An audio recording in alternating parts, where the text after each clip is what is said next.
Hello everybody, welcome to this video.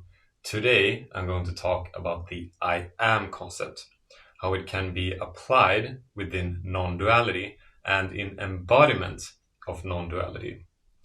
All of us call ourselves I, and this impersonal I is what we all share. But what we do is that we start to individualize this I, and we add layers on top of this I. We call ourselves I am this, I am that, and I am so and so.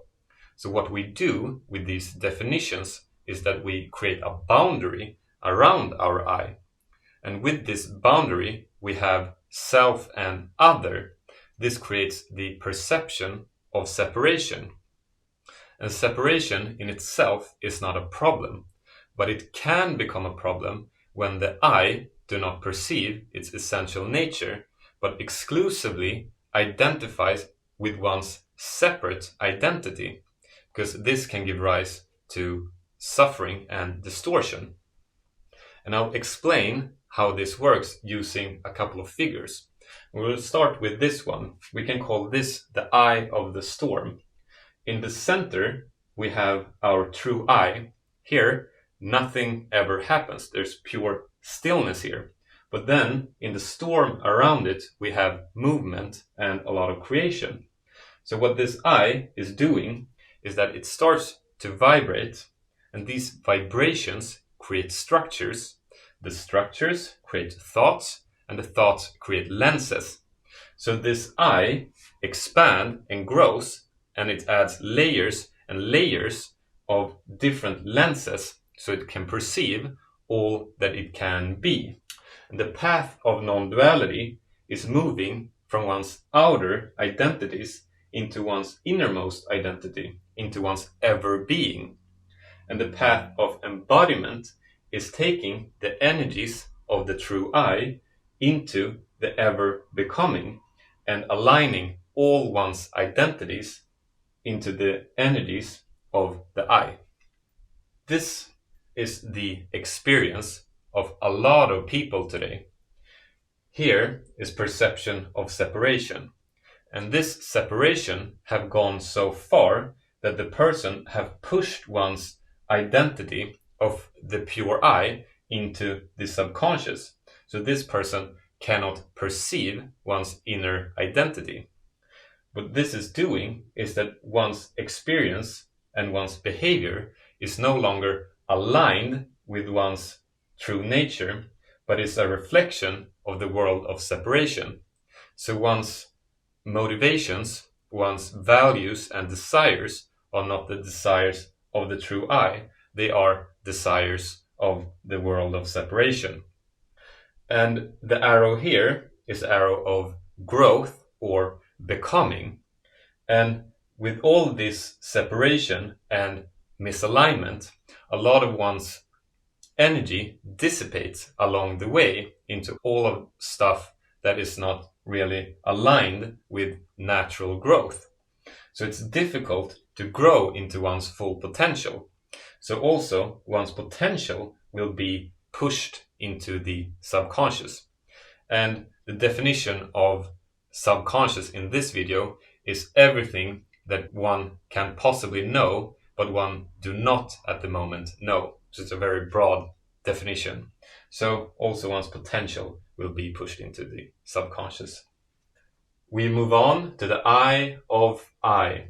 So this is pretty much the same as this one, but here we have the pure I looking through lenses.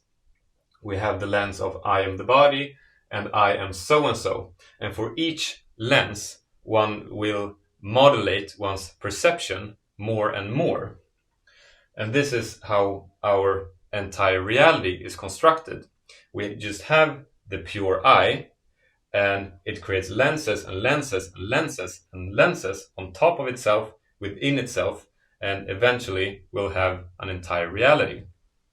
It's important to understand that the lenses mold perception, and it's possible to change and drop the lenses, and that no lens is fundamental. The only thing that is fundamental is the true I. We can also look at this image, and this ties together the ever-being with the ever-becoming. So here we have pure light of being moving through a lens, in this case a prism, and this give rise is being reflected as a beautiful rainbow. So the lenses are not a problem, they can give rise to a lot of beauty and a lot of blissful experience if they are aligned with the eye.